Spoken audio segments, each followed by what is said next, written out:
ଚାଷୀଙ୍କ ପାଇଁ ଭଲ ଖବର। ଏହି ଚାଷ କଲେ ସରକାର ଦେବେ 71,000 ଟଙ୍କା। ଜାଣନ୍ତୁ କେମିତି କରିବେ ଆବେଦନ।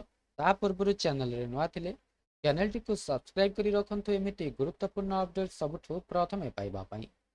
ଚାଷୀଙ୍କ ପାଇଁ ଆସିଲା ବଡ଼ ଖବର। ସରକାର ଏହି ଚାଷ ପାଇଁ ଦେଉଛନ୍ତି 71,000 ଟଙ୍କା।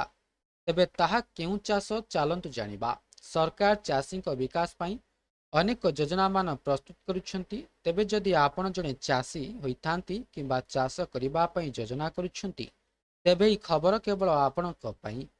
2026 ଆଉ 27 ଆର୍ଥିକ ବର୍ଷ ପାଇଁ ଜାତୀୟ ମାଖନା ବୋର୍ଡ ଅଧୀନରେ ମାଖନା ବିକାଶ ଯୋଜନା ଆରମ୍ଭ କରାଯାଇଛି, ଯାହା ମାଖନା ଚାଷୀମାନେ ପାଇପାରିବେ।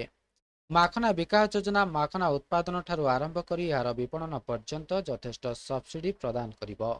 ଏହି ଯୋଜନାର ଉଦ୍ଦେଶ୍ୟ ହେଉଛି ମାଖନା ଉତ୍ପାଦନ, ପ୍ରକ୍ରିୟାକରଣ ଏବଂ ବିପଣନକୁ ପ୍ରୋତ୍ସାହିତ କରି ଚାଷୀଙ୍କ ଆୟ ବୃଦ୍ଧି କରିବା। ଏହି ଯୋଜନା ଅଧୀନରେ ବିଭିନ୍ନ ପର୍ଯ୍ୟାୟରେ ଚାଷୀ ଏବଂ ଉଦ୍ୟୋଗୀମାନଙ୍କୁ ଆକର୍ଷଣୀୟ ସବସିଡି ଉପଲବ୍ଧ କରାଇବା। ଏହି ଅନୁସାରେ ଚାଷୀମାନଙ୍କୁ ମାଖନା ଉତ୍ପାଦନ ପାଇଁ 71,600 ଟଙ୍କା ପର୍ଯ୍ୟନ୍ତ ସହାୟତା ଦିଆଯିବ, ଯାହାଦ୍ୱାରା ସେମାନେ ଆଧୁନିକ କୌଶଳ ବ୍ୟବହାର କରି ଉତ୍ପାଦନ ବୃଦ୍ଧି କରିପାରିବେ। ଏହି ସମୟରେ ପ୍ରକ୍ରିୟାକରଣ ୟୁନିଟ୍ ସ୍ଥାପନ ପାଇଁ ବିଭିନ୍ନ ବର୍ଗରେ ଅନୁଦାନ ସ୍ଥିର କରାଯାଇଛି।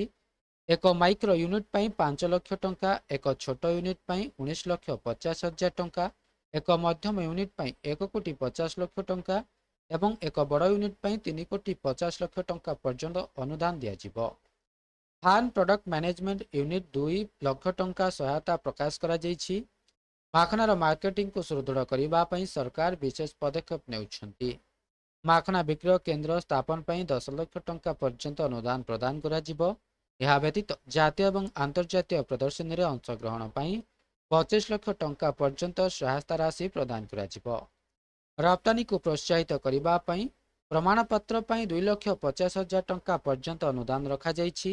ଏହା ସହିତ ବ୍ରାଣ୍ଡିଂ ଏବଂ ମାର୍କେଟିଂ କାର୍ଯ୍ୟକଳାପ ପାଇଁ 25 ଲକ୍ଷ ଟଙ୍କା ପର୍ଯ୍ୟନ୍ତ ସହାୟତା ପ୍ରଦାନ କରାଯିବ, ଯାହାଦ୍ୱାରା ମାଖନା ବିଶ୍ୱ ବଜାରରେ ପରିଚିତ ହୋଇପାରିବ। ବିହାର ହେଉଛି ଦେଶର ସବୁଠାରୁ ବଡ଼ ମାଖନା ଉତ୍ପାଦନକାରୀ ରାଜ୍ୟ।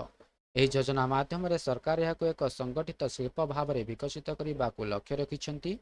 ଏହା ବିଶ୍ୱାସ କରାଯାଉଛି ଯେ ଏହି ଯୋଜନା କେବଳ ଚାଷୀମାନଙ୍କୁ ଭଲ ମୂଲ୍ୟ ପ୍ରଦାନ କରିବ ନାହିଁ, ବରଂ ନୂତନ ନିଯୁକ୍ତି ସୁଯୋଗ ମଧ୍ୟ ସୃଷ୍ଟି କରିବ। ଏହି ଯୋଜନାର ଲାଭ ଉଠାଇବା ପାଇଁ ଆଗ୍ରହୀ ଚାଷୀ ଏବଂ ଉଦ୍ୟୋଗୀମାନଙ୍କୁ ବିହାର କୃଷି ଆପ୍ ମାଧ୍ୟମରେ ଆବେଦନ କରିବାକୁ ସରକାର ନିବେଦନ କରିଛନ୍ତି।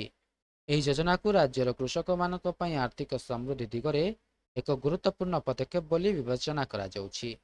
ତେବେ ଏହା ଥିଲା ସମ୍ପୂର୍ଣ୍ଣ ଅପଡେଟଟି। ଭିଡ଼ିଓଟି ଭଲ ଲାଗିଥିଲେ ଭିଡ଼ିଓଟିକୁ ଲାଇକ୍ କରନ୍ତୁ, ସେୟାର କରନ୍ତୁ ଏବଂ ଚ୍ୟାନେଲଟିକୁ ସବସ୍କ୍ରାଇବ କରିବା ପାଇଁ ଭୁଲନ୍ତୁ ନାହିଁ।